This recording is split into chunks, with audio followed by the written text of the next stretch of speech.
Hi வணக்கம், good morning. இன்றைக்கி டியூஸ்டேன்றதுனால பூஜை ரூம் எல்லாம் கொஞ்சம் சுத்தப்படுத்தி பூஜை ரூமில் இருக்கிற சாமான், பூஜை சாமான், விளக்கு, காமாட்சி விளக்கு, பஞ்சு விளக்கு அதெல்லாம் க்ளீனாக வாஷ் பண்ணி பூஜை ரூம் ரெடி பண்ணலாம் அப்படின்னுட்டு எடுத்து வச்சுட்டு இருந்தேன். Then it's my breakfast time. So பிரேக்ஃபாஸ்ட்டுக்கும் அரேஞ்ச் பண்ணிடலாம் அப்படின்னுட்டு என்னுடைய பிரேக்ஃபாஸ்ட் மார்னிங் ஷேக் தாங்க. நான் ஒரு ஹர்பல் லைஃப் வெல்னஸ் கோச்ன்றதுனால I am also certified nutritionist. அதனால் என்ன பண்ணுவேன்னா, மார்னிங் என்னென்ன பிரேக்ஃபாஸ்ட்டு எவ்வளோ ஸ்கூப் ஆஃப் பவுடர் ப்ரோட்டீன்ஸுங்கிறத கச்சிதமாக கணக்கு வச்சு I will have my breakfast along with my supplement.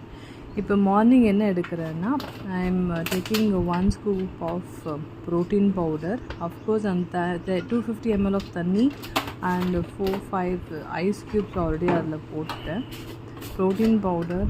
Then my favourite is always chocolate. அதில் காம்பினேஷன் ஆஃப் ஃப்ளேவர்ஸ் இருக்குது, chocolate, mango, rose kheer, kulfi அப்படின்னுட்டு.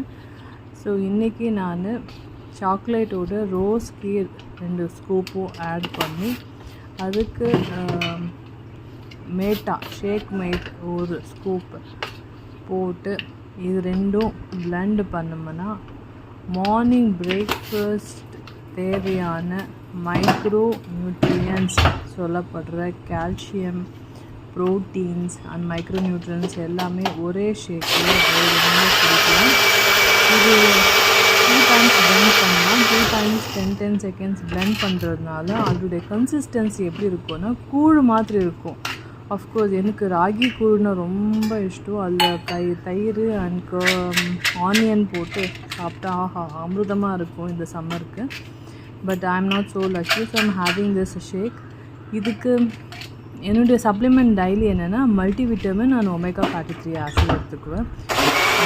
இது ரெண்டுமே morning and lunch and break, dinner இந்த 3 times எடுத்துக்குவேன். இது நல்லா பிளெண்ட் ஆகிடுச்சு. 10 செகண்ட் 2-3 times பிளெண்ட் பண்ணுறதுனால அதனுடைய கன்சிஸ்டி பார்த்திங்களா, ஒரு கஞ்சி, அதாவது ஒரு கூழ் கன்சிஸ்டன்ஸாக இருக்கும். பிரேக்ஃபாஸ்ட் மார்னிங் முடிச்சதுமே பூஜை ரூமெல்லாம் அலங்காரம் பண்ணிவிட்டு, அஃப்கோர்ஸ் கீழே எங்கள் பேஸ்மெண்ட்டில் நிறைய ஹைபிஸ்கஸ் பூத்திருந்தது. Hibiscus colour pink, orange, red அப்படின்ட்டு அதெல்லாம் எடுத்துகிட்டு வந்து பூஜை ரூம் ரெடி பண்ணி சாமி கும்பிட்டாச்சு.